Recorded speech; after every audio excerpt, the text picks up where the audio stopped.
This session will be on values and thumbnails. But anytime you talk about values and thumbnails, it also takes into account at least composition. We don't necessarily have to work with color, but composition is part of the values in doing your thumbnails and all that. As some of you may have heard in the past, I've talked about loud and quiet conversations, and I'll talk about that again. And there's also dominance. Dominance is what are the most important elements in your composition. And then loud and quiet conversations are, a loud conversation is what you see like across the room. If you look at a painting, something draws you in, you go there, it's because you saw it, you know, the big items, the contrast, you saw the loud conversation. Then when you get closer, you'll see details that you didn't see from far away. And that would be called, you know, the quiet conversation. So I'm going to show some examples of that and we can discuss them. And the reason I'm showing them is because the composition and your values will be what you'll be using in the thumbnails, and then we'll see some videos on values and how to apply them and how to decide what's dominant and what's not.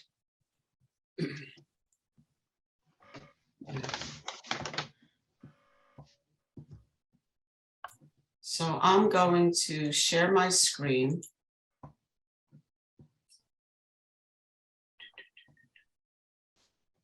I'll just share the desktop.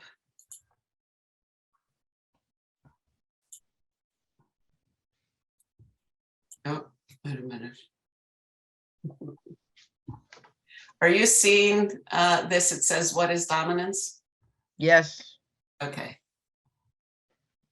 So really quick, here's an example. Dominance is the varying degree of emphasis in your design elements, simple enough. When you create dominance in your work, you're creating elements that command attention. So regardless of whether you're doing a landscape, a portrait, an abstract, anything, you have to decide what do you want the viewer to see. If you're doing a portrait, it may be the face, the eyes, so you make the clothing, the design on the clothing, let's say, not as prominent and important. If you wanted to show the design on the clothing as that's what interests you, and the fact that there's a person there and a face is secondary, then you would make the clothing and the design on it and the patterns either have more contrast, more saturated color, something that dominates. If you're doing a barn in a landscape, maybe you want the clouds to be dominant and the barn is just secondary. Again, you decide that, you create the dominance.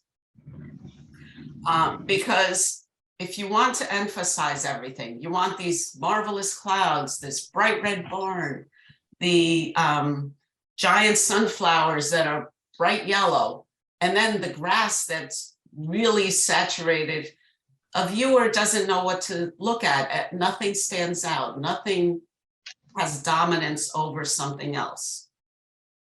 And you can curate what's dominant by value, size, direction, color, saturation, texture, or space. If you had a landscape and you want to make your sky dominant, but your sky takes up 3/4 of the canvas, you're showing dominance by size and the space it takes up. If your barn is what you want to have visual dominance, that could take up 2/3, you know, of that canvas.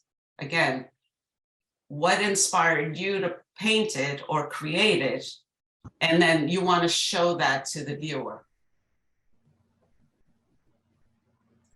All right, the next one that we're going to do is, so here's an example of a loud conversation. And as I was saying, loud conversation is the view of your art, what you see from across the room or even across the street. If you have a big painting in a gallery and it's in the window, somebody driving by will see the loud conversation if there is one in the painting. So looking here, your loud conversation is these three elements here on the right. It's showing you that they're the loud conversation on the left. The light gray areas, because they're lighter in value and they almost blend into the background, they're your quiet conversation. If you looked at this from across the room, you would see that burst, the square, and this circle. You wouldn't necessarily see those other little items, but you would see them when you come up close. Okay. So that's that one. Pattern of high contrast and light is what you can see from a distance. More than color, more than anything else, what you see from a distance, what your eye goes to first is the highest area of contrast. So even looking at this one here, even though these three are the loud conversation, your eye goes to this darker burst first because it is the higher contrast with the white of the background.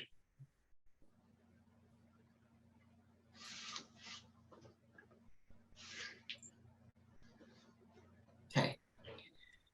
So can you use middle values? Of course. Middle values are fine, but understand that they are not particularly dark or light. They're simply in the middle. And when you have a lot of middle values, it can be difficult to see the picture because there's less contrast. There's nothing that differentiates. We've done a session in the past where I talked about differences. Differences are what makes your piece exciting and interesting. It can be difference in value, difference in size, difference in texture, difference in color, but that's what makes it interesting and what draws someone to it. Having something that doesn't have a lot of variety, doesn't have any real darks, doesn't have any real lights, light areas, is more the middle ground, whether it's in colors or in shapes and values. It's just not as interesting. The one on the left here is kind of all the same. The values are close to each other. It's not as interesting or dynamic as the one over here on the right. It's the exact same design, but the values are different and they're more interesting and it draws your eye in. This one on the left, same thing. It's a lot of the same. There's darks and there's lights, but they're not the darkest and they're not the lightest that they can be. So there isn't that variety. Whereas on the right, again, it makes you want to explore that. What are those little light areas in there? You know, the composition draws you in and then the details keep you entertained.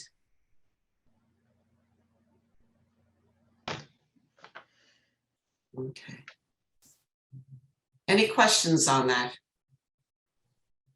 No, but I have to honestly say that the one picture before that last one, I thought the one on the left drew me in more than the one on the right.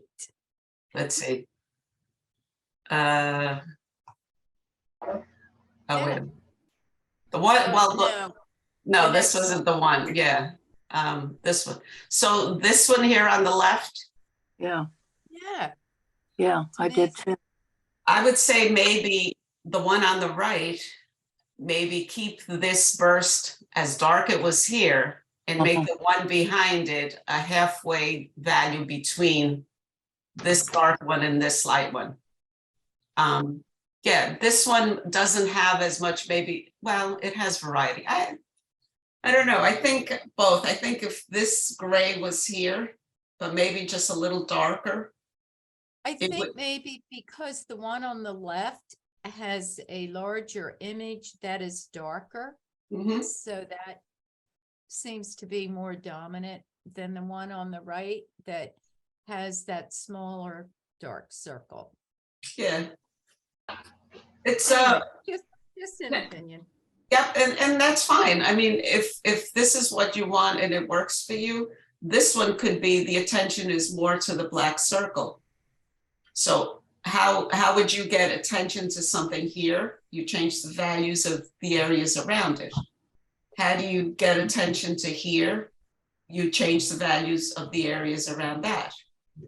I think this one on the left, to me, it works. I would just change either this rectangle or the triangle because they're too much alike and they're too close to the burst. Mm-hmm. But that, you know, that would be my change. And here, I think the light one's the quiet conversation. It would be good if there was a little more variety in them.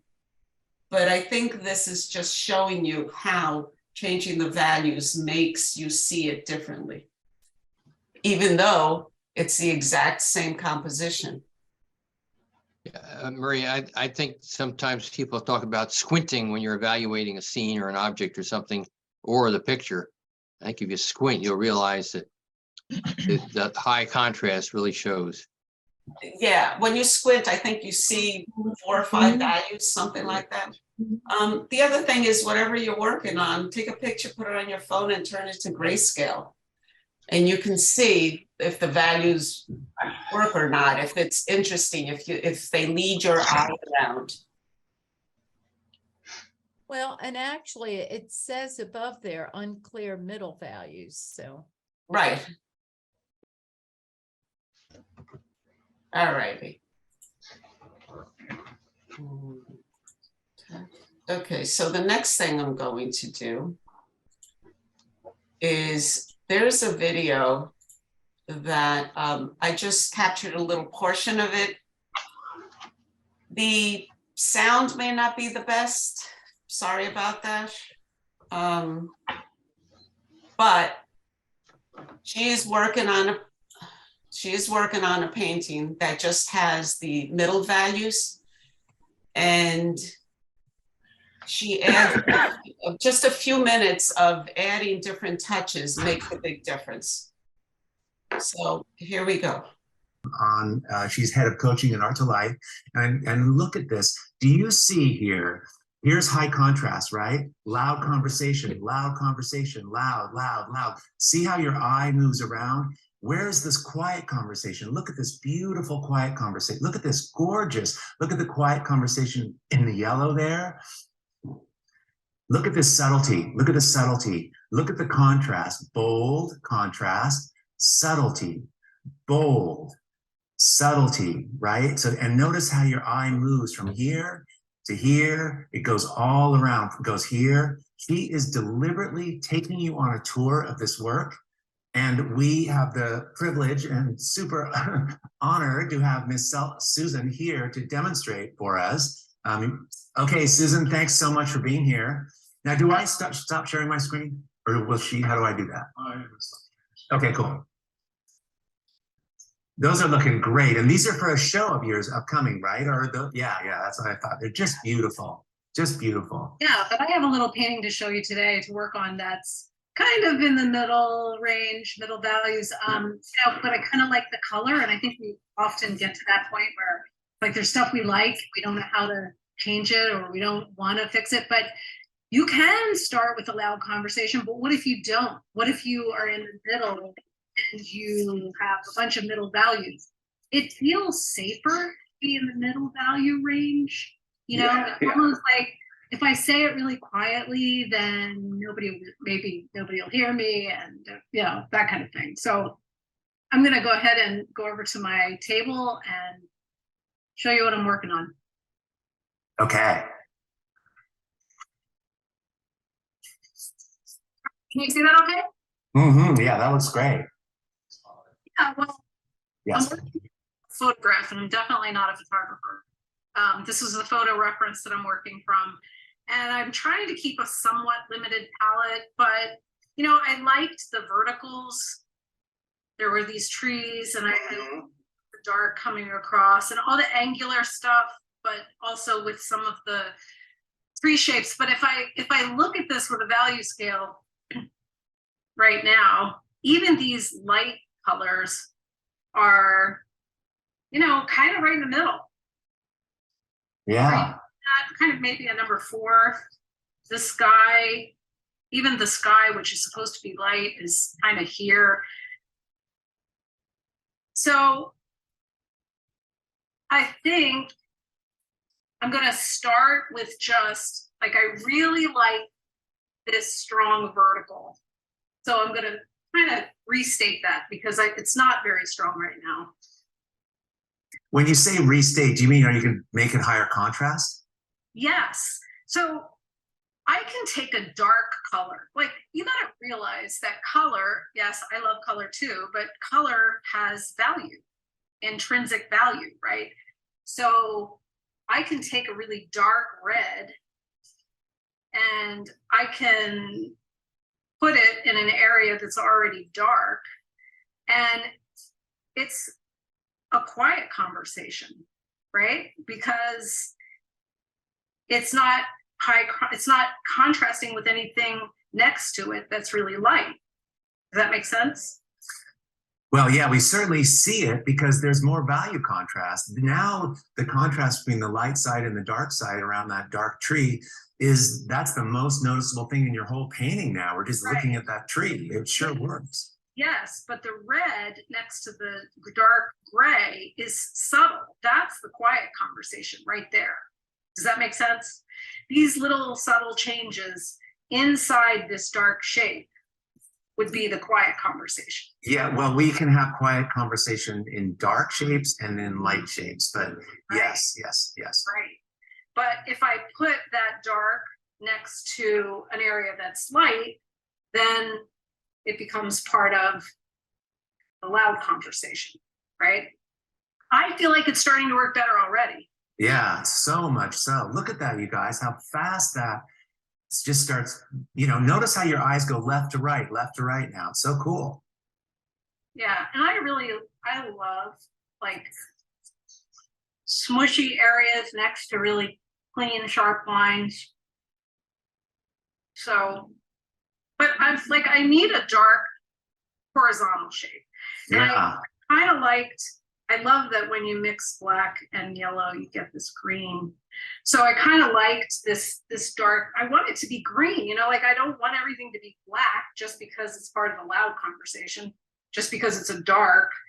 So what I need to do then is I need to lighten something around it because it's not really showing up too well. So I'm going to find a light value, lighter in here. Oh my God, do you guys see how this painting is just transforming before your eyes? Do you get that? You guys see that? Isn't that so cool?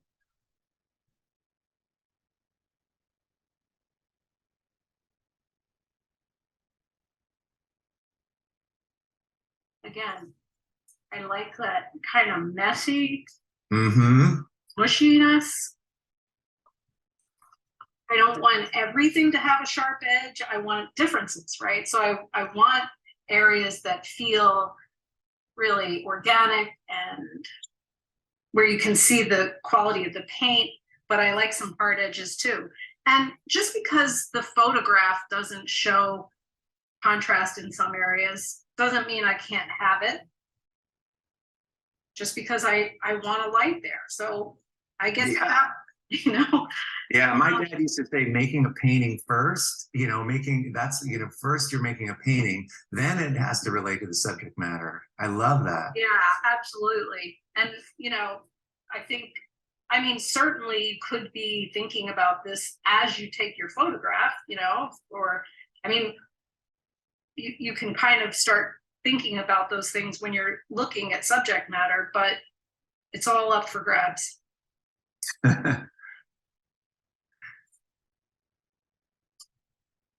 Notice, you guys, how your eyes moving around now to 3 places, 3, 4 places. It's so much more interesting, right? Wow. Yeah, and I'm thinking that I always have like containers of light values with some colors that I like mixed up, just because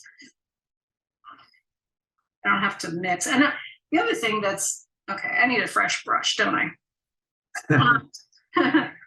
The other thing that's important to remember with acrylic paint is that it does dry a little darker.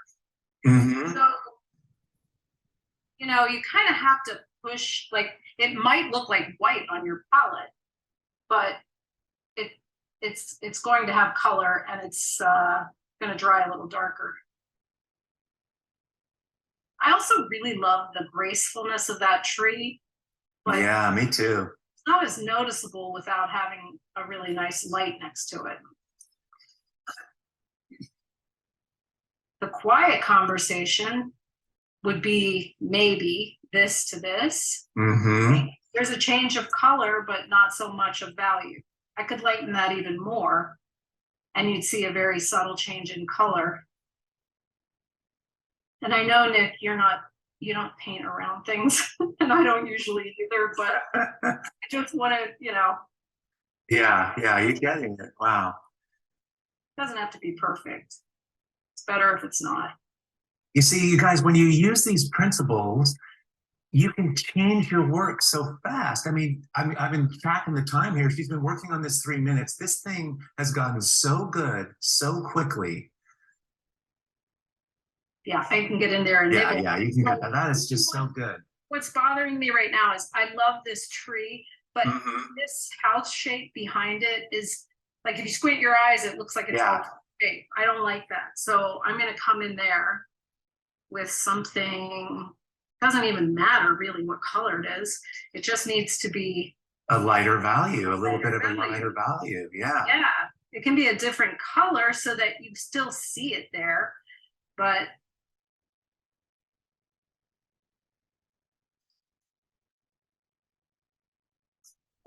Man, people are loving this. It's a game changer, says Cassie. Greta, Susan's bringing alive the painting with each brushstroke. Yeah. it really is. And you know, I'm a colorist. I love color. So I just hate it when people think what we're saying is color's not important. It is. Totally. And we'll be diving into this on Thursday, you guys. Yeah, I mean, Susan? value is a component of color, one of the components of color. So Yeah. yeah. Totally. Better. Susan, this was so helpful. You guys, really cool, right? That was beautiful. Really. Thank you so much. Okay, so I want to continue on just with my, no, I want to keep going with my slide presentation. Okay. All right, so let's just, so you can kind of gives you an idea, you guys, of like where she's going with these, right? You can sort of see behind it, her thinking, which is so great. I just wanted to show you a few other examples because it doesn't matter what kind of art, okay? And notice the variety, look at the design here and look at the value contrast. Look at where your eye goes, the lightness and darkness of things, the variety of things. That's what creates a world, and we love it when we can see these things and our eye moves all around. This is Mark Bradford. This is just collage, giant, huge collage. Notice this contrast. Our eye goes here, our eye goes here, our eye goes here, our eye goes here, moving around. Up here, this is what moves our eye around. We want to have that. Look at this, you guys. This is Henry Taylor, amazing sculpture. These are all different little squares. They're like ceramic boxes. Where's the quiet conversation in this, right? This is the loud, all those shapes. It has to do with the shadows and this. Isn't this beautiful? And even, there's just that subtlety in there. Do you see how you've got these loud contrasts? And look at this beautiful subtlety. This is all part of it, you guys, when you have three-dimensional stuff. So that was just an example of showing a few changes makes a big difference. And what she did starts leading your eye around the painting, which is the whole point of doing it, is you're showing something. let me get it again. You're showing something to the viewer. What is it that you want them to see? So the next thing I wanted to show was actually her finished work. All right, here we go. For everybody. So you can all see this, right?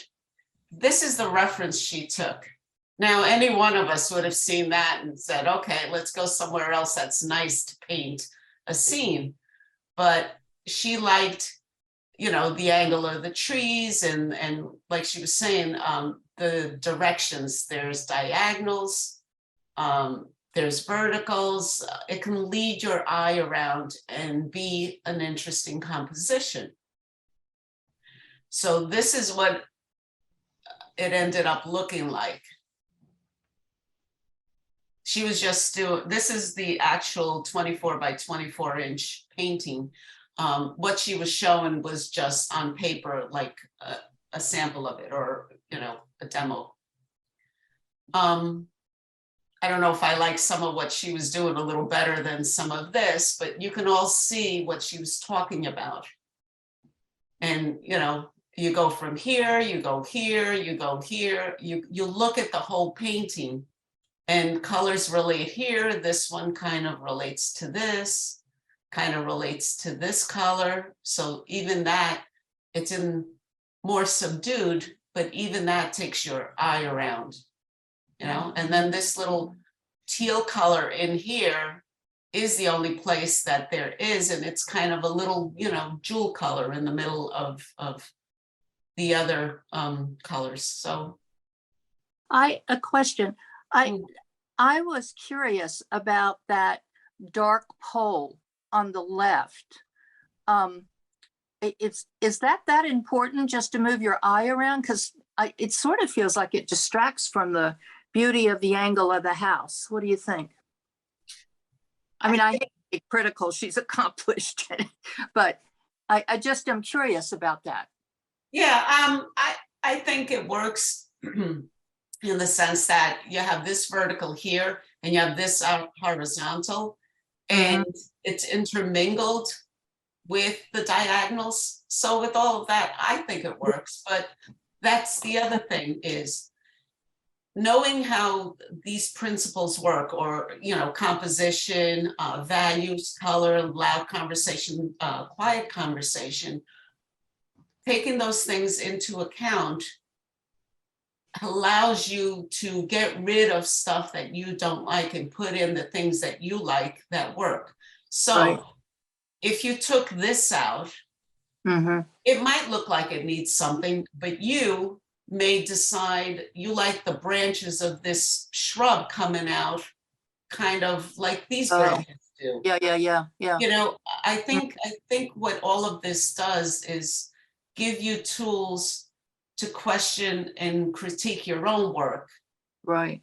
You know, Yeah. does my eye go here? Does it go around? Where's the dead spot in my work? Where does my eye not go? And how can I make it go there? And Okay. you don't necessarily want to throw everything in the kitchen sink in. There's one of these comments, when you throw everything in, it looks like a garage sale. It's not curated. Everything is just all over the place.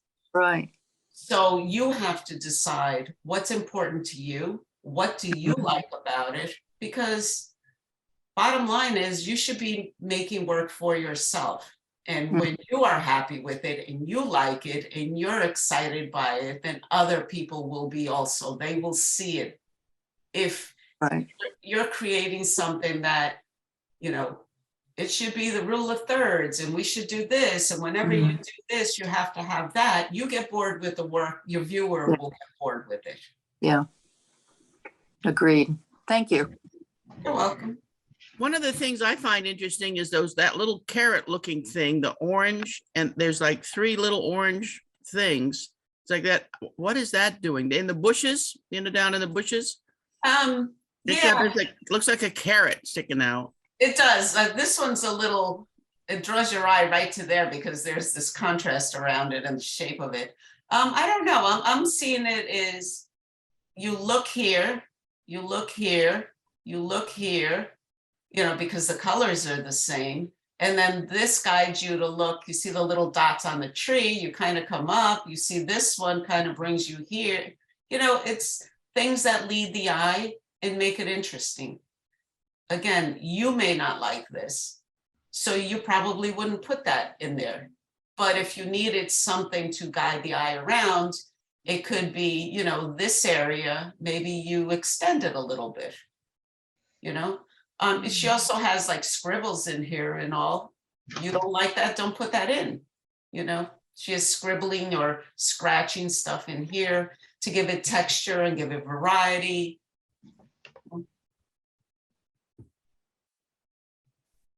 Sure, it looks a lot different than this. Yes. Okay. Let's see. Next thing I'm going to show is a quick hack. Let's see this one. Hey everyone, it's Susan. Oh, this is her again. And this will be some of this stuff. It's easy to watch someone do it, but when you're stuck in your own work, do you keep painting, repainting, or she's showing you, you can use an app to make changes to figure out things in your own work. So let's go. The Arts Life team. I love starting a new painting. Isn't that the best part? Because the possibilities are endless and there's nothing standing in your way. But inevitably, we come to a crossroads and we have to make some decisions about which way to go. And sometimes we get stuck and we're not sure what to do. And I know this happens to you because as a coach with Art to Life, one of the most common questions I hear is, should I make this bigger, smaller, darker, lighter? You know, it's hard. It's hard to know which way to go. So how do you envision your next step? There's an app for that. I use an app on my phone called Pocket Procreate. So Procreate is for iPads, Pocket Procreate is for iPhones. And if you have an Android device or Windows, you can use ArtRage, Sketchbook, Adobe Photoshop, Sketch. These are all great programs and you can find them on your app store. So let me show you how this works. I took a photo of a painting that I'm working on and it's on my phone. I'm not sure which way to go with this right now, so I want to play around with it in the Procreate app. So I'm opening the Pocket Procreate app and I'm going to hit the little button at the top that says photo, and that opens up your photos, your camera roll. And selecting that photo, the first step I'm going to do is make a new layer. I'm going to duplicate that layer so that I'm not changing the actual painting, I'm changing it on top of a layer. And you can see how in Procreate, you can zoom in and out and turn the canvas around to make it easier to work on.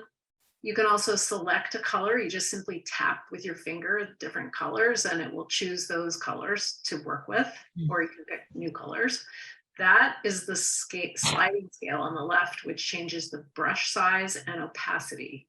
So I'm using that same color that's in the sky and changing that turquoise color at the bottom just to see if maybe it's a little too dark, maybe it's a little too saturated. So I'm going to try and see how this might look if it were just about those dark values on a lighter background. You can, I'm just using my finger to paint with, but I've chosen a brush that looks kind of like an acrylic brush. You can select, I've selected the dark color and changed the brush size to small so that I can make a dark line there and sort of restate that pole, but oops, it needs a shadow. So I can take the opacity way down to just make a really subtle shadow there. So now I'm going to choose that color of the barn, that creamy color. And I'm going to go up to the little dot at the top that where I can select any color. And I'm going to go for a really light white almost in the top corner, way up at the top. And I'm going to try putting in some details in the barn that are subtle details, you know, like not real high contrast. So I'm doing the traditional barn doors here. But notice that when you make a crooked line in Procreate, if you hold your finger at the end of the line, it straightens it for you. I think that's like, I wish my brush did that. It's, oh, and when it disappears like that, that's just a 2-finger tap will sort of undo whatever you've done. So yeah, so I'm drawing these lines and I'm going to speed this up a little because it's a bit boring, but you can kind of see how you can do a lot of things and just check it out, see if it works for you.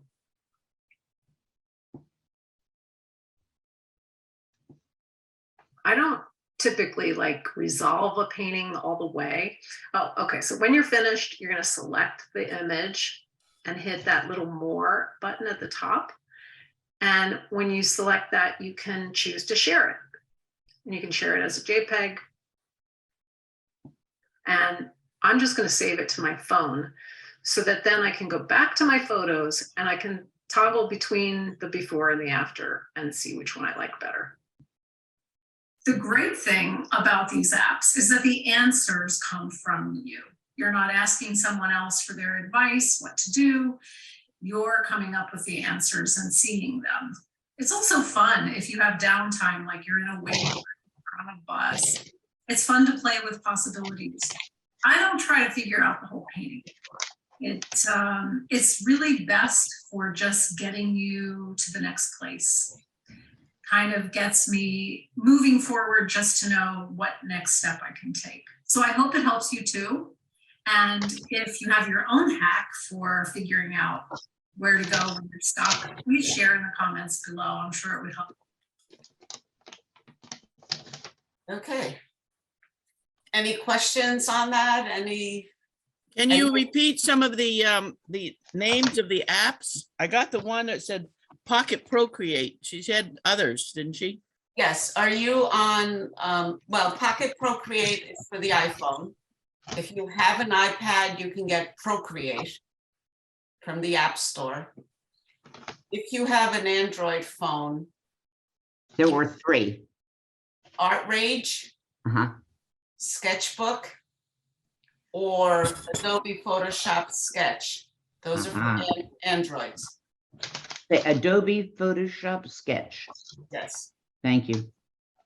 Art Rage is pretty good. I've played around with it a little bit. I've seen work created in Art Rage, and it can look like watercolor. It can look like oil paintings. It can look like markers. You can pick the tools and create art that looks like, you know, you were actually, it was hand done. Some of the work that people are doing is pretty amazing. All righty. Any questions on any of that? One thing I wanted to mention earlier about your loud conversation, quiet conversation. It is much better, it is much better to resolve your loud conversation first. And that's kind of what we're going to do with the thumbnails. Because if you resolve the loud conversation, where are the big areas? Where's the contrast? Where is the eye leading around? If you resolve that, then you can put in all the details you want, as long as it's the quiet conversation, they're not competing, and your painting will be successful as a painting. If you start putting in the details first, because you get so enamored with, you know, putting in every flower in a field or whatever, you get with the details first and all the quiet conversation. If your painting is not working, you will have to recreate it, reorganize it, reconstruct it so that it's a better composition. You'll end up either covering what you did or futzing with it, trying to fix it, but you can't fix it because your composition itself is not working.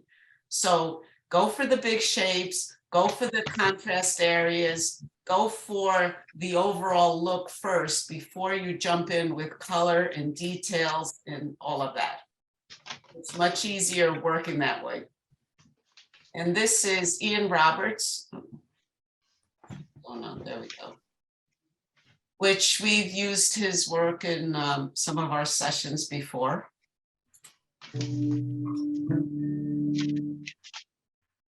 Hi, Ian Roberts, and welcome to the Laboratory of the Painting Process. I call it that because, you know, when you see a finished painting sometimes, you wonder, like, God, how was that done? What is the process, the alchemy that allowed that to happen? And one of the parts of that, of course, is planning in advance. And I wanted to talk today about thumbnails. Most people are hungry to start painting, to get brush to canvas.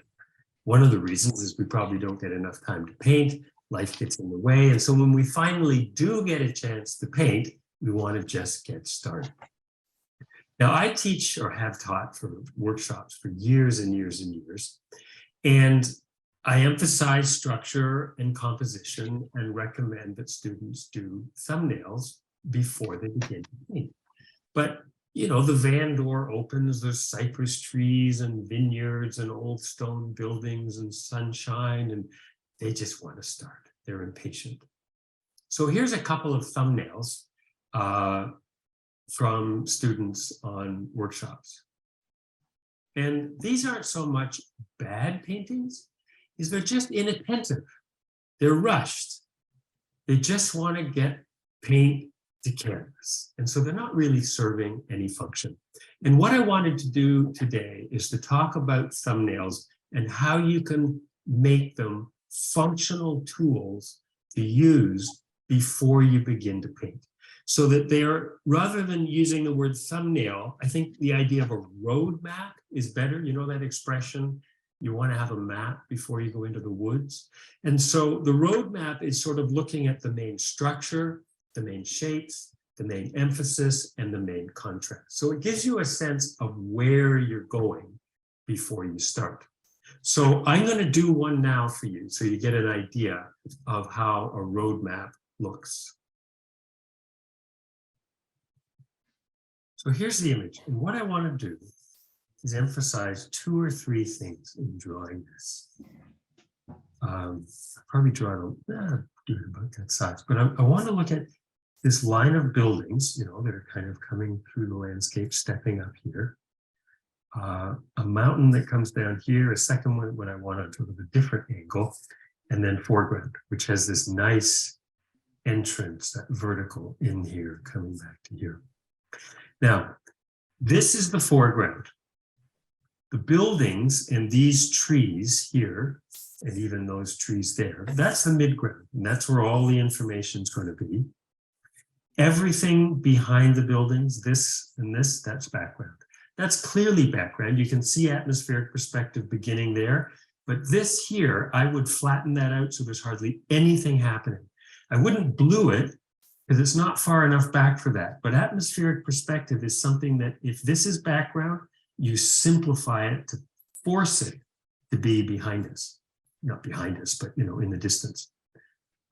So I'm just going to quickly draw this in to give you a sense of it. I don't want to take a lot of time drawing it in. I mean, enough so it works, but not so it takes too much time.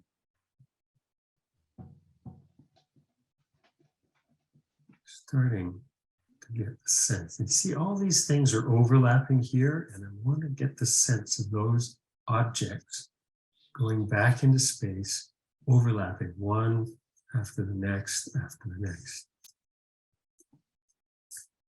That is almost enough there to give us a sense of it. Now, as I say, this is one big, pretty simple flat shape back here. I don't want to be getting into painting trees and grasses and things right there. The buildings are all in shadow except for the roof. Shadow, shadow, shadow.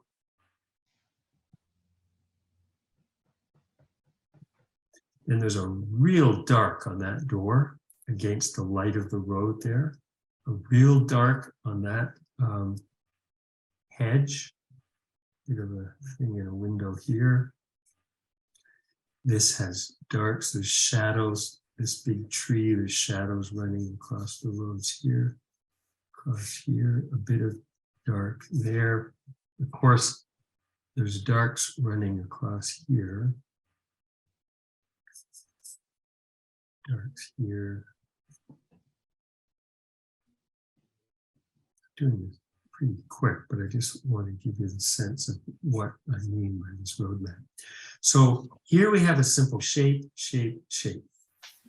The foreground is very simple. There's a color for this, color for this, color for this, different shape here, all different colors. And then these darks and these overlaps, you delineate them all. You delineate these darks, you delineate these, but you really start pulling our attention into here. This is where I would want you to go. And so the strongest contrast, even though you have contrast here and things moving us around, now you've got a sense of this is the structure, the vertical, the horizontal, bringing us into here. So I'm going to get the strongest contrasts here. I'm not going to eliminate the contrast in other places, but I'm going to make sure the strongest contrasts come here. So now I've got a roadmap of how I want the eye to move, and I can tell if I'm starting to get too dark out here, it's going to start saying, do you want me to be here or do you want me to be here? And I want you to be over here. And so that's how the roadmap would work. I thought he did a lot of detail for a thumb sketch. I think he did it because then he knows what to follow, whereas the two previous ones he showed were just kind of blobby and no direction. Mhm. You know, that probably wouldn't take more than, let's say, 5 minutes. You know, I don't know that it was too much detail. It depends, I think, on what kind of work you do. If you're doing a landscape a little more abstract, you're not putting in, you know, the doorways, just you're kind of just doing a brush stroke, but not detailing them, then it may be fine to do less detail. I think he does his work a little more realistic, even though he does normally have areas that are just swaths of color and not anything else. So I think it depends on you, you know, find what works, but I like how he pointed out the areas of greater contrast are where the eye will go. And so he made that dominant, and the other contrasty areas would be a little less, so that, you know, he's leading your eye in, and the angles of things will lead the eye around the canvas and where he wants the viewer to go. Now, all of that applies to whether you're doing a painting, regardless of what medium. It applies to it applies to mosaics or anything else. I just realized one of the videos, the one on that woman who was doing that demo, there was more after where they touched upon like sculpture. It applies to just about anything that you're doing. What is dominant, what isn't, where do you want the eye to go? And that's what these little thumbnails do. Yeah, Maria, my reaction, and I need it, is that he kept going on his thumbnail until he established where all the darks were going to be and the relative darks. Mhm. I think he was trying to develop that loud conversation, and I think he just kept going until he had it, Right, instead of saying, oh, these are some shapes. right, exactly. Yes, I think you said it better than I did. Well, he also, Go ahead. he needed to put in more detail just to bring out that point that there may be something dark, you know, another area, and to show you the difference Yes. between those two areas. Yes, and the fact that there was a lot of detail in there. There was a lot of differences in the shrubberies, the trees, the little buildings, bigger buildings. You know, if he just did it really simply, you wouldn't see all those elements necessarily. It was, Let's I like, face it. it evolved, go we ahead. watched, yeah, we watched him evolve into that one area.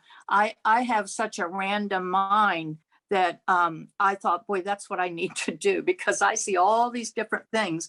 And it's fascinating to see how important it is to zero in on one area, whatever the attention is. So So I was so just next gonna next say time the same thing.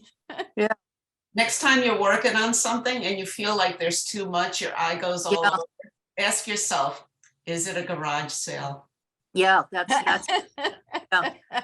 see, I have one I'm working on that it is definitely a garage sale. I need to work on Well, it. that's the thing, when you get out to do a plein air landscape, you see too much, you see Yeah. everything.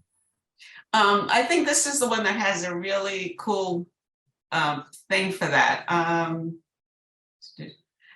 Here's a comment on something, talking about the garage sale. Next time your painting feels too busy, try painting half of the high contrast shapes of value closer to the value of the background. So if you have too much going on, pick half of those strong areas and tone them back. Oh, okay. Okay. Yeah. Suddenly your loud conversation will change and you will have more visual room in the painting. That's what you're trying to give, is visual room. You don't want everything so crowded that you're just inundated, and you don't even know where to look. Right. All right. This is a real quick one also. For an artist than the sketchbook. And in the sketchbook, you can create thumbnails using a window to isolate your subject from everything else, and then thumbnails in which to record your impressions of shape, the drawing, light and dark, and determine whether you want to do a horizontal version or a vertical version of your subject. So in this little demonstration, what I'm trying to do is first establish my subject, which is the barn, in the context of the field, the trees, and the park. And I'm eliminating 99% of everything I'm seeing and just focusing on those particulars that surround the barn. That's the value of having that window. It really eliminates everything else and lets you focus and zoom in. And now I'm just kind of getting my big shapes, my lights and darks, finding my shadows, discovering what is darker than where are the lights, where are the darkest darks, where are my mid values. And I've done some vertical interpretations of the scene. I'm working on a horizontal interpretation right now, and then going back again and again and looking, really studying. And as you're working out of doors, what you may find is at first your impressions of value and shape are slightly distorted.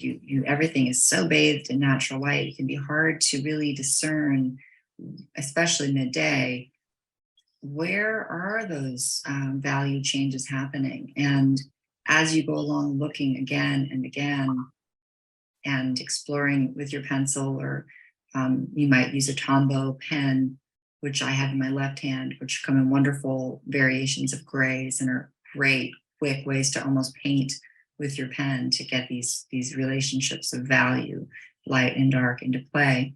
As you do that, you begin to notice that some of the choices you made in your first sketch may have been off, that perhaps you perceived a value incorrectly, that in fact the shadow side of that barn is significantly lighter than the darker shape of the trees behind it. And these are kinds of things that you don't necessarily know right off the bat, hence the value of looking again and again and depicting again and again.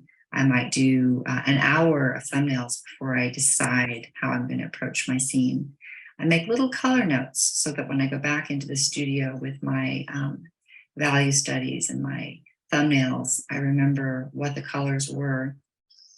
And often after doing the thumbnails, I do a color swatch and a color study to give me that field information to work from at home. Okay, I thought that was cool with her little cutout window, Yeah. because that answers exactly what you were saying, Ellen, about you're out there and there's so much. How do you know what to do? Well, have the little window, and she had it, it was sized to an 1114 canvas. So I assume that's what she regularly works with. And it can be horizontal or vertical, and you can use it to decide what your composition, or, you know, if what you're cropping out. You can also use your phone for that, you know, zoom in on something to a certain area. But doing that little window is Yeah. easy to hold up and then do a little sketch and do another one, and, you know, just, but she seems to be more a studio artist because she's doing all of those studies to go back to the studio and work. But Mhm. you can use it out there and, you know, decide on your design and your composition and your focal points before you ever start on the canvas. I picked a couple of references, and I figured we'd look at them and you guys could decide. Okay, so let's get rid of that. Here's the first one.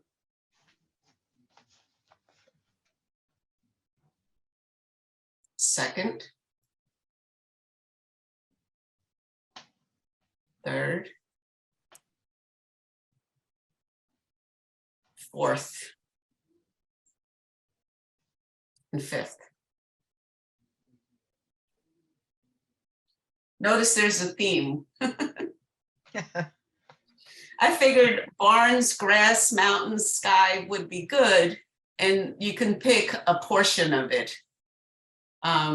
So for example, if someone just wanted to do, you know, this little section here, they could. If someone wanted to do this over here and leave out the barn completely, they could. So this is kind of cool in that you see how, you know, things in the distance are much lighter, much fuzzier. This gives a good, you know, background, midground, and then foreground. This one was nice because you can take any areas of it. And they're all, you know, 5 different paintings pretty much.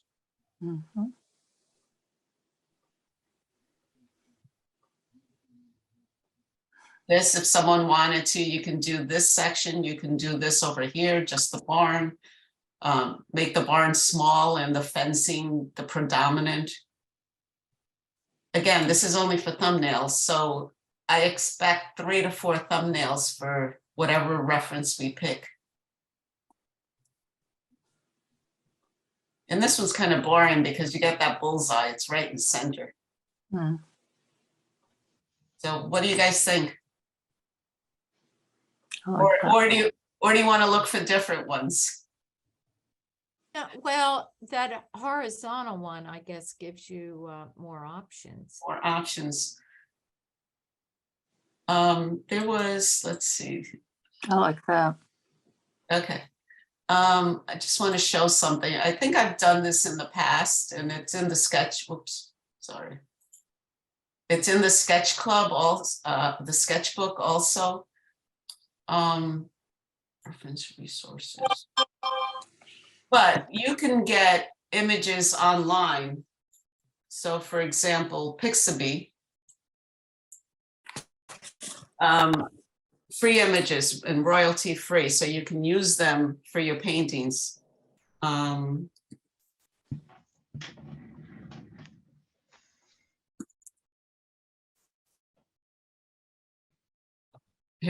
That's where this one came from. So you do a search term and you can find all kinds of images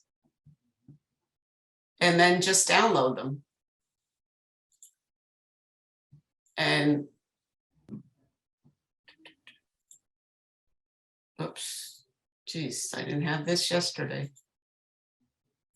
Anyway, I'm not gonna do all that now, but yesterday I just downloaded. So all of these, you know, just about anything you're looking for.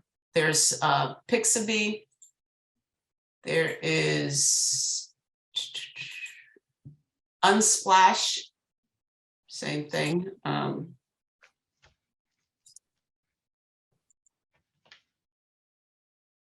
There you go, all kinds of still lives. Now, obviously, I could have narrowed it down to something, but just in general, and you click on it, they're high-res images. You can see all the details. If you know, you can take a couple and take the oranges from this one and with a picture from another one, some pairs from a different one.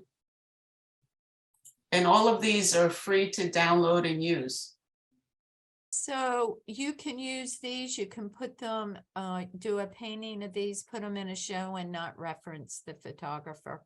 Yes. Point is, these sites, and I can give you the links to them. They were in past sketchbooks, Pixabay, Unsplash. You can search for anything you're looking for reference. And you don't necessarily have to take this and paint it as you see it.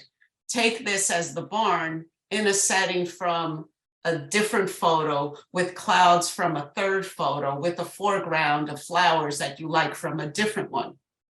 You know, it doesn't have to be, oh, that's there, I must copy it just like I see it. That's the one. This one then? Yeah. All I right. only That see, one. at this point, I only see one take, so I haven't done my thumbnails to discover other images in it. Also, okay, so let's do like, I'd say at least 3 thumbnails.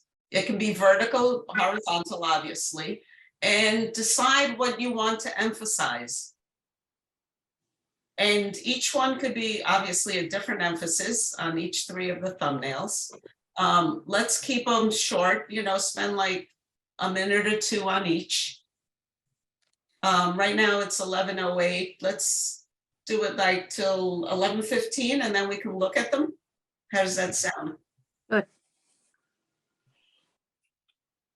You can emphasize, you know, the clouds, the barn, the field, make it gigantic in a little barn. Just because it's not how this is cropped doesn't mean that you can't change it.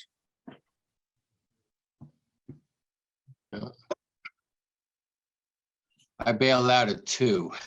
It's all right, I only did 2 also. Me too. There we go, let's see. Everybody can pin Tom. Yeah, maybe I should pin myself just to see what it looks like. There you go. Oh, good. Well, I started with the one on where my finger is here. I guess I was trying to capture the whole scene. I was trying to work in. See if I can. Well, anyway, I was trying to make. I guess I was working toward the this side of the barn being the focus, and trying to the fence line coming in. About I don't know. It's hard to figure that out. I tried to go with the ramp in there to capture, so like a V between the barn and that, but it just doesn't feel right. Yeah, I agree. So there's your reason for doing thumbnails. That one didn't feel right. The other one, you're trying to capture everything. So then if you were really prepping for a painting, you would keep going until you found the composition that you liked. Yeah, I was trying to somehow work a focal point maybe over here, but then I'd have to sort of reduce the darkness on the foreground, which wouldn't make sense. Again, with the makes sense. Sometimes it doesn't have to make sense. It just has to make a good painting. Yeah. We're Anyway, that's where my eye was going. okay. Oh, looks good. How big are they? Well, say 2 by 3 each. Okay. Yeah, Yeah, I don't think I said anything, but 2 by 3 or something like that is a good size. Like I was trying to make it. This is about the shape of my paper Mhm. that I usually work. It's 12 by 16 or whatever it is. I was Okay. trying to get some of those clouds to create some interest in the sky. Good. Anybody else who, Well, I'll be brave and I'll share. I don't know if you can see it. yeah, let me pin you. Everybody can pin Kathy. Okay, just put your drawing up higher. Higher. Thank you. Okay, yeah. I'm not seeing it at all on my screen, so it's, Wait, you just come have to back. guide me. Oh, I know what you have. You have a background on yourself, don't you? One of those virtual backgrounds? No, I just have it blurred. Okay, a blur. So depending on where you put it, it blurs out the image, but Oh, right there, okay. oh, right there is good. Is that good? Mhm. How big is that card? That's a 3x5. That's generally how I do my sketch on index cards. Oh, okay, and that's in proportion to something you'll be then working on? Yeah, Or- I've actually done this barn before in a painting for a friend because she loves barns. Huh. And I kept the roof line because that's what I was attracted to. And I made the focal point on the painting is still the little triangle at the roof. Mhm. It captured me. Nice. I added the mountains in the background just because it looked much aesthetically nicer, but I had them very grayed out. Yep, And then yep. it was, she loves like wildflowers. So I really didn't depict the wildflowers, but I did a variety of colors in the grass. So we had pinks and reds and some dark greens with some blues. Mhm. It actually came out very beautiful. All right, anybody else? Thumbnails, come on. I'll Gwen, go, I'll go because I have to leave in a minute. Let's just, let's pin Gwen so we can see them. can you Nice. see it? Oh, and you got 3. I Mhm. did 3. The first one I did the kind of the whole thing, the one right here, and realized, and then the second one I just did the barn to try to get a handle on it. And then the third one is the barn with a bit of the fencing. And I was trying to figure out, I think the barn would be the dominance. That would be my choice. The fencing adds a little bit of character, but I didn't know if I wanted to use all the fencing. You know, the chute thing is interesting. So anyway, I didn't know if that would be dividing the point of interest on that one. Right, it could be depending on how you did it. But I Yeah. kind of liked cutting off part of the barn. As much as I like the barn, that point is it's a wonderful roof line. And Right. that's, Cutting off part of it makes it a little more dynamic too. yeah. But- So- but I was struggling with the idea that the ramp, for the cattle to go up, goes away from the barn. If you're trying to lead back to the barn as your subject, looks like it's going away. Oh, yeah, you're right. I mean, that was what I was struggling with. Yeah, so maybe not do that at all and just do a little bit of fencing in front of the barn might be a better choice. Or you angle the top of that cattle thing at an angle a little bit so it points towards the barn. It could point away. Yeah, Then you can do the clouds up top and the value of the clouds leads you right back to the peak again. yeah, I definitely would do the clouds. They were interesting. Yeah. So, yeah, that was fun. Interesting how for the couple like Tom's and yours, it seems the first inclination is to do the whole scene. Yeah, that's always me. Yeah. So this is a good activity, good learning for me. Good. All right, who else? Ellen? I'll show mine. All right. So it makes me feel good that we were all kind of headed in the same direction. So this was my first one. And yes, I put a lot more in there. Oh, And then I thought, try to make this simplify it, but then I zeroed in on just the barn. Mhm. And then it was a question, how much fencing to put in. I Yeah. can't say that I like the design. I have to still go do another one. but at least if you decide you like the more cropped in version, then you can play around with variations on that. Like you're narrowing what you're going to do right off the bat. Right, right. I like, I guess it was Gwen's idea to, or was it Kathy's, to just do a portion of it, Mhm. portion of the. Yeah. All right, who else? Let's see. I I have- thought the clouds were very important as far as, All right, let's pin it. Yep. okay. I felt the clouds were very important as far as framing out the barn. And I thought the rock gave a bit of weight to the bottom center. Mm-hmm. Yeah. You only did the one? Yeah, just the one. Okay. Another variation with exactly what you said might be to do another one where the barn is off to the side a little, so it's not so centered. Which would allow still the rock and maybe more room for the clouds to give them a little more presence too. Just to, you know, play around with, should it be centered, should it be to the left, should it be to the right or up or down, those types of decisions. Because right now it's a little right in the center. But it's only your first one, you got more to do. Hey, you have a whole page. Yeah. And some to Very cool. decide. All right. You want to see mine? Mine is, you'll oh. all feel good after. All seeing right, well, mine. let's look at Fran's and then we'll look at Diane's. Okay. And I guess, you know, I had like a different idea of thumbnails. Like I thought it was supposed to be very quick. Mine is like scribbling. That's good. This is the barn, this one is the barn. This one is the second one, and it's more of the fence, which I don't care for that at all. Mhm. This one, I put the barn up high, and then the fence here. And then there was, you know, everybody still had more time, so I just did this fourth one, just the rock and some of the fence, but I think I like this Yeah, one me more. too. I like that. It adds a lot of interest. Yeah. One thing to keep in mind, everybody, is do a little box around it because that can change your composition. There's lines there, but I mean, yeah, I didn't leave any room between them. No, that's fine. Yours is good. You're exploring the different ideas and realizing that your first inclination is not the one you end up wanting to Right. go with. Yeah, this one I like real well. Mhm. Okay. Good. All right, next one was Diane. Let's pin Diane. Diane has to talk. So I Yeah. can- Diane, say something. Something.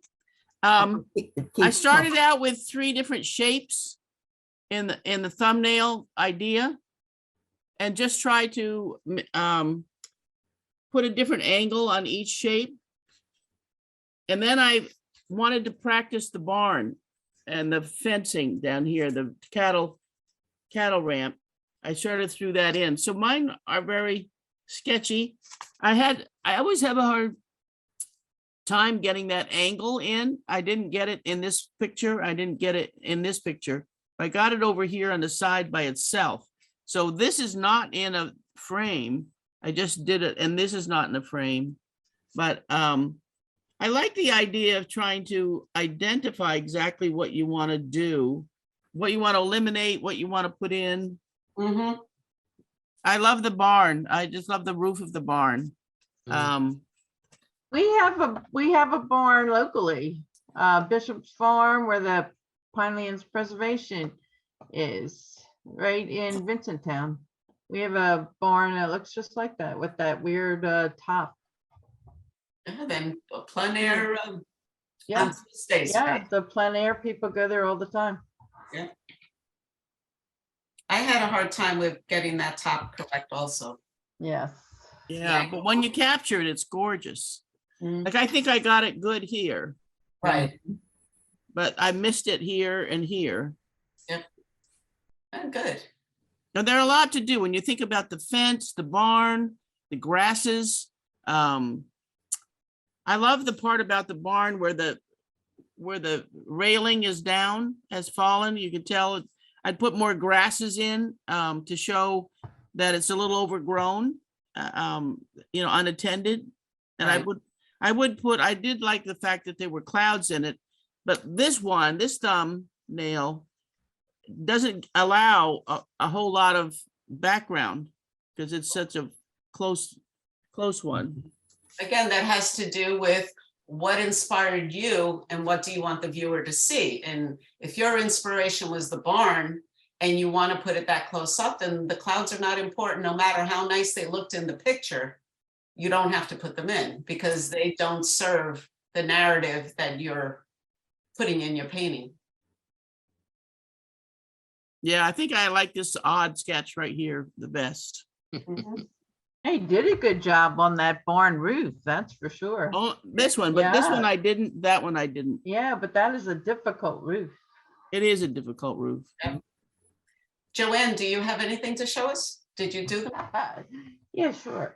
All right, I only did one. I get captured. I personally thought that the barn was secondary to the rest of the scene. You Mhm. know, the fencing, the mountains in the background, the way the grasses were growing. So I really wanted to concentrate more on that. But yeah, I could see where something like this really needs a couple of thumbnails to.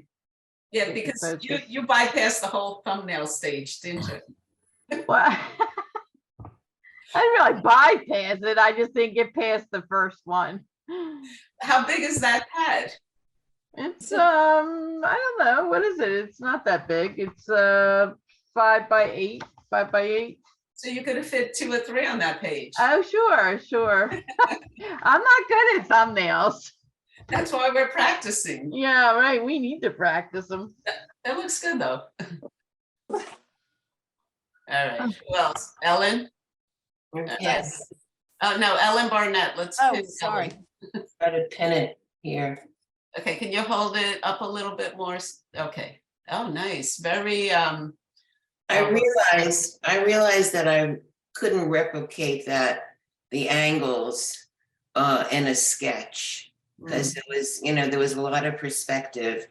So I was intrigued by the shapes. So I ended up with an abstract thumbnail that doesn't look like the photograph, but the shapes were exciting to me. Yeah, I like the abstract. Better than the photograph. I That know, looks I to like be it. An interesting painting. Yeah, the abstract's my favorite. just because you have the reference doesn't mean you have to copy it and has to be realistic. You can get the feel of it, the impression of it, the look of it in different ways. Yeah, I really like the shapes and the darks and the lights. And that's what I think I ended up with, because the other thumbnails were more on the realistic side, and I knew that I could make it look like the photograph. So that's what inspired me. Oh, and those are all good. Yeah, that's great. They look wonderful. I think you should paint the abstract one. I think that would turn out really great.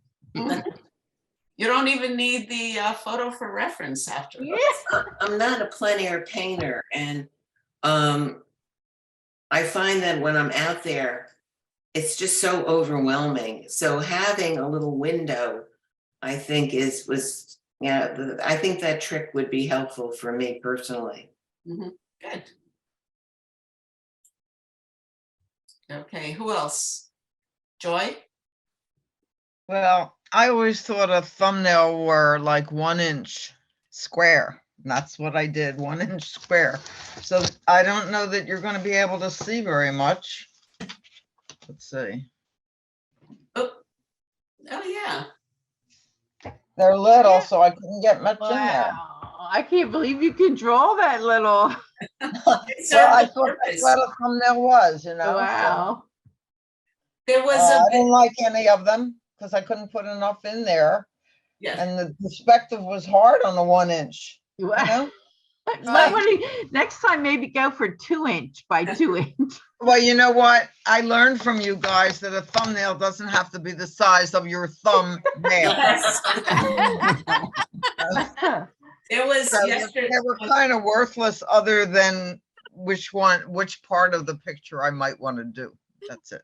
Yeah. They were worthwhile because you realized you have to work bigger. That's a learning. Yeah, that's right. There was, when I was looking for different videos to show, there was someone who had done like 1x1s, and he goes, I did 1x1s, but they're not big enough. I can't put anything in there, so don't do that. Well, So that's how you learn. The same thing you said. Yeah, I should have said it. I don't know why I assumed it was a No, no. no, it was learning. If you said it, I don't know if I still would have done it because I had in my head thumbnails have to be tiny. So, all right, I learned.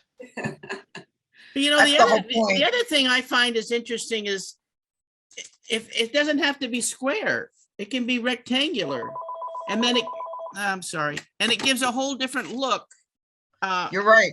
You're Focus right. between a square and a rectangle and a horizontal, you know, this shape, the square, and then this is the square, and then rectangle that way, rectangle this way.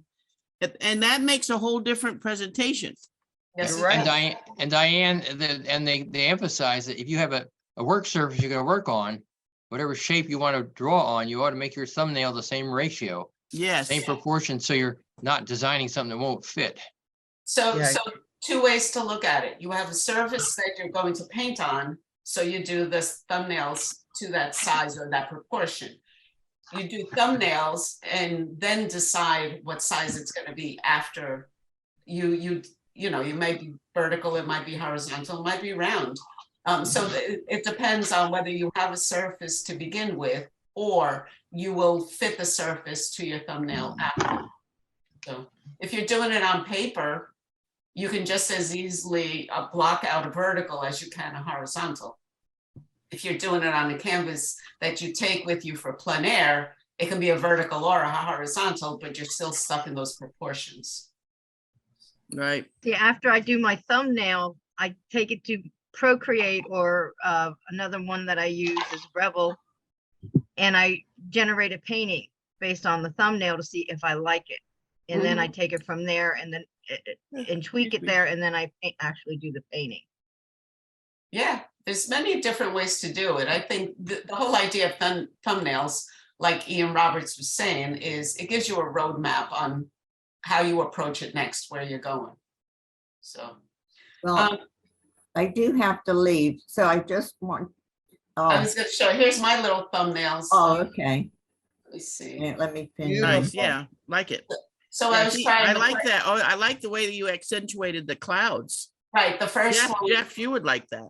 The first one was make the clouds, you know, the predominant, and the barn not so much. And then the next one was, yeah, the barn and everything else is secondary. Yeah, I like the top one that you did. Yeah, That me gives too. it- Me too. yeah. I like the top one. Yeah. Yeah, different options, different. And what size are your thumbnails?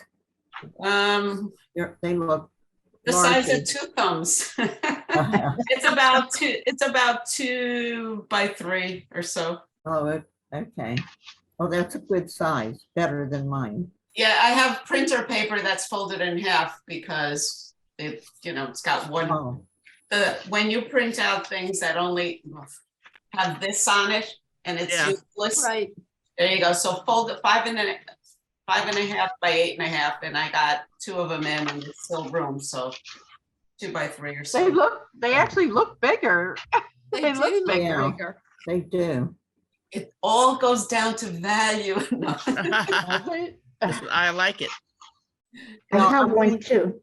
I'm going to leave, but I want to thank you. I can see the value of thumbnails now and how to do that. So this was very useful. Thank you very much.